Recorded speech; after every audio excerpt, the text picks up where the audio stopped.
اعوذ باللہ من الشیطان الرجیم بسم اللہ الرحمن الرحیم فلینظر الانسان مما خلق من ماء دافق یخرج من بین الصلب والترائب۔ صدق اللہ العظیم۔ قرآن پاک میں اللہ تعالیٰ نے فرمایا کہ میں نے انسان کو پیدا کیا۔ کس طریقے سے پیدا کیا؟ ایک ایسے پانی کے ناپاک قطرے سے جس کو جو قطرہ اگر کپڑوں کو لگ جاتا ہے تو کپڑے بھی ناپاک ہو جاتے ہیں، جسم کو لگ جاتا ہے جسم بھی ناپاک ہو جاتے ہیں، جب تک ان کو دھویا نہ جائے تو وہ پاک نہیں ہوتے۔ تو اللہ تعالیٰ نے اس قطرے سے بنا کر ہمیں گندا نہیں رکھا، اللہ نے ہمیں پاک بنا دیا۔ پاک بنانے کے لیے اللہ تعالیٰ نے آگے فرمایا وَمَا خَلَقْتُ الْجِنَّ وَالْإِنسَ إِلَّا لِيَعْبُدُونَ، کہ میں نے جن اور انسانوں کو پیدا نہیں کیا مگر اپنی عبادت کے لیے، تاکہ وہ میری عبادت کریں اور پاک ہو جائے اور جنت میں جانے والے بن جائیں۔ اب عبادت کے اندر نماز، روزہ، حج، زکوٰۃ اور مختلف قسم چیزیں آتی ہیں۔ اب نماز کیسے پڑھیں؟ اللہ نے ہمارے نبی حضرت محمد صلی اللہ علیہ وسلم کو فرمایا کہ نماز پڑھو، نماز کا حکم دیا، عرش پہ بلا کر نماز کا تحفہ دیا اور نماز پڑھنے کا حکم دیا۔ نماز کیسے پڑھیں؟ ہمارے نبی نے اس کو کر کے دکھا دیا کہ بھائی پہلے وضو کریں، وضو کر کے اللہ کے سامنے کھڑے ہو جائیں، قبلہ رخ ہو جائیں، اللہ اکبر کہہ کے ہاتھ باندھ لیں اور اللہ کی حمد و ثنا بیان کریں۔ پھر اللہ اکبر کہہ کے رکوع میں جائیں، رکوع میں اللہ کی تسبیح بیان کریں، پھر رکوع سے اٹھیں، رکوع سے اٹھ کر پھر اللہ کی تسبیح بیان کریں۔ اس کے بعد پھر اللہ اکبر کہتے ہوئے سجدے میں جائیں، وہاں بھی اللہ کی تسبیح بیان کریں۔ اس طریقے سے پوری مکمل نماز پڑھیں۔ اور پھر روزہ کیسے رکھیں؟ روزہ اس طریقے سے رکھیں، ہمارے ابی نے کر کے دکھا دیا کہ صبح سحری کے وقت اٹھو اور سحری کھاؤ، اور اگر نہیں طلب ہے تو پھر بھی ایک لقمہ یا ایک گھونٹ پانی کا پی لو، اور پھر اپنی خواہشات کو نفسانی خواہشات کو دباتے ہوئے شام کو مغرب کے وقت اللہ کا نام لے کر روزہ افطار کرو۔ یہ ہمارے نبی نے ہمیں کر کے دکھا دیا۔ حج کیسے کرنا ہے وہ بھی ہمارے نبی نے ہمیں کر کے دکھایا۔ یہ بھی اللہ کی سب سے اہم عبادت۔ اب یہ حج کیسے کرنا ہے وہ ہمارے نبی نے ہمیں کر کے دکھا دیا کہ حج اس طریقے سے کرنا ہے۔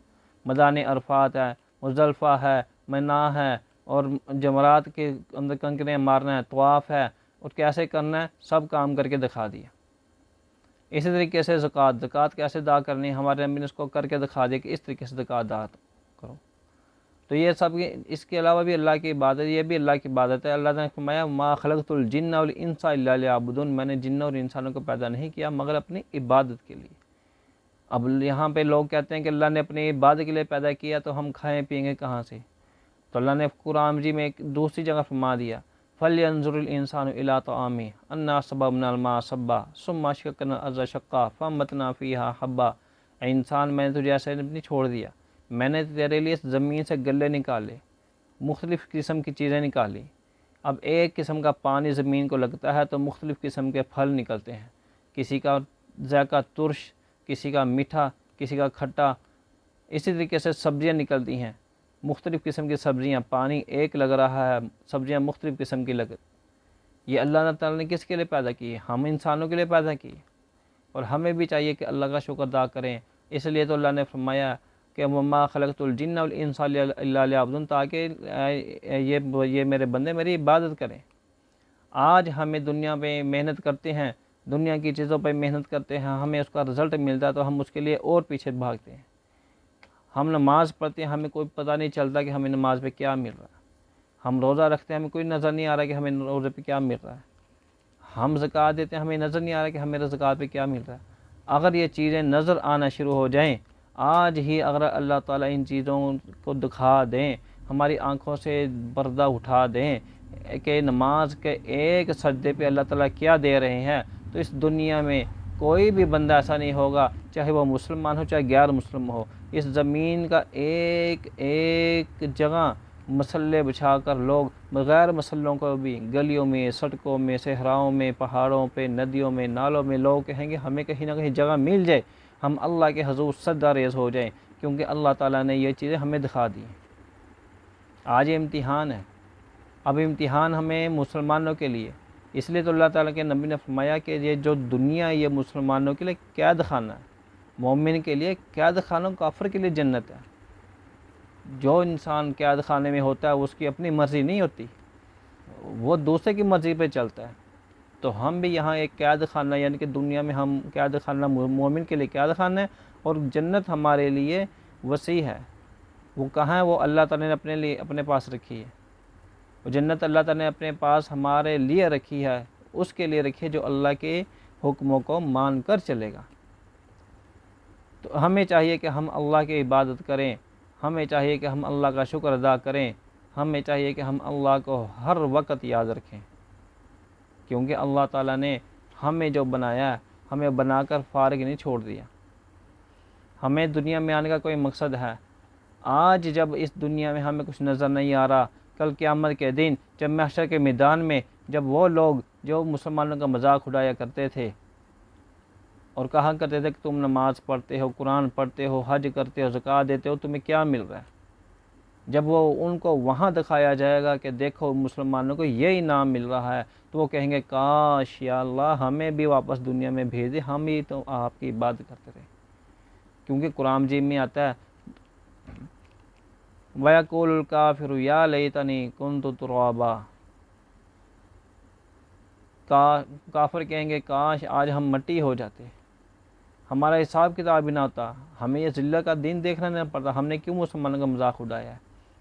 یا تو ہم بھی نیک عمل کر لیتے، ہم بھی جنت میں جانے والے اعمال کر لیتے، آج ہم بھی جنت کی نعمتوں سے فائدہ اٹھا لیتے۔ تو اس لیے اللہ تعالیٰ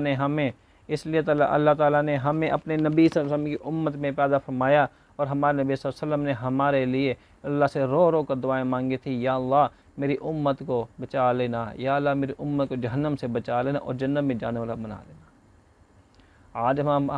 آج ہم اپنے نبی صلی اللہ علیہ وسلم کے احسانات کو بھول گئے۔ ہم نے کلمہ تو پڑھ لیا ہے، مگر اب ان کلمے کا جو مقصد تھا وہ اس کو ہم بھول گئے، کیونکہ کلمے میں ہمیں اللہ تعالیٰ نے یہی فرمایا لا الہ الا اللہ محمد الرسول اللہ، لا الہ کوئی معبود نہیں ہے، کلمے میں بھی یہی آ رہا ہے کوئی معبود نہیں، الا اللہ کون ہے؟ اللہ، اللہ کی عبادت۔ ادھر قرآن جی میں اللہ تعالیٰ فرما رہے ہیں وما خلقت الجن والانس الا لیعبدون، ادھر کلمے میں بھی فرما رہے ہیں الا اللہ، عبادت کس کی؟ اللہ کی۔ اور محمد صلی اللہ علیہ وسلم کون؟ اللہ کے رسول۔ تو ہمارے نبی صلی اللہ علیہ وسلم نے تو ہمیں دنیا میں رہتے ہوئے ہر نیک اعمال کرنے کا طریقہ بتا دیا، ہر نیک اعمال کر کے دکھا دیا کہ اے لوگو تم بھی یہ اعمال کرتے ہوئے آ جاؤ اور جنت میں پہنچ جاؤ گے۔ جب کوئی انسان اچھا انسان فوت ہوتا ہے تو اس کے بارے میں قرآن مجید میں آتا ہے کہ دو فرشتے آتے ہیں، لائن بنا کر کھڑے ہو جاتے ہیں، ایک فرشتہ درمیان میں آتا ہے، وہ پھولوں کا گلدستہ لے کر آتا ہے، وہ صرف اسی انسان کو نظر آ رہا ہوتا ہے جس کی روح نکل رہی تھی، جو نیک انسان ہوتا ہے۔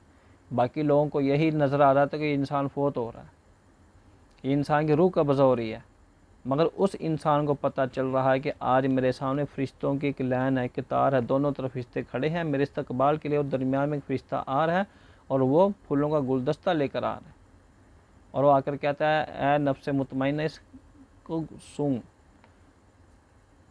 قرآن مجید میں اللہ نے فرمایا یا ایتھا النفس المطمئنہ ارجعی الی ربک راضیۃ مرضیہ فادخلی فی عبادی وادخلی جنتی، کہ اے نفس مطمئنہ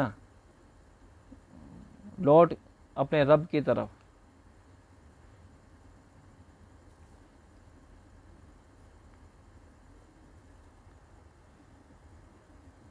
یا ایتھا النفس المطمئنہ، اے اطمینان والے نفس لوٹ اپنے رب کی طرف، کہ آپ کا رب آپ سے راضی اور آپ ان سے راضی۔ فادخلی فی عبادی وادخلی جنتی، اللہ کے نیک بندوں میں داخل ہو جاؤ اور اس کے ہمیشہ ہمیشہ کے لیے جنت میں داخل ہو جاؤ۔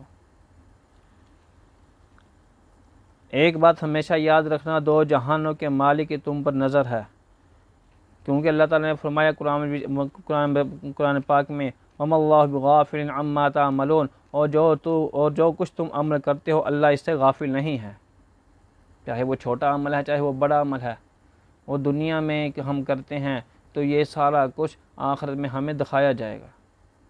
جب نیک اعمال کسی انسان کو اندھا دنیا کو دیکھنے کی، بہرا سننے کی اور گونگا بولنے کی تمنا کرتا ہے، اور اے انسان تم دنیا کو دیکھتے بھی ہو، تم بولتے بھی ہو اور سنتے بھی ہو، پھر بھی تم اللہ کی یاد سے غافل ہوتی ہو۔ کس چیز نے تمہیں اللہ کی یاد سے غافل رکھا ہے؟ اللہ کے بڑے احسانوں میں سے ایک یہ بھی ہے کہ اس نے تمہیں مکمل بنایا، پھر تم یہ کیوں نہیں کہتے کہ الحمدللہ؟ میرے بھائی، جو بات ضروری ہے وہ یہ ہے کہ یہاں رہنا کسی نے نہیں، تم کتاب و سنت پر عمل کرو۔ یہ دنیا کی زندگی ہمیشہ کی زندگی نہیں ہے، آخرت کی زندگی ہمیشہ کی زندگی ہے۔ جو آج نہیں مرا وہ کل ضرور مرے گا۔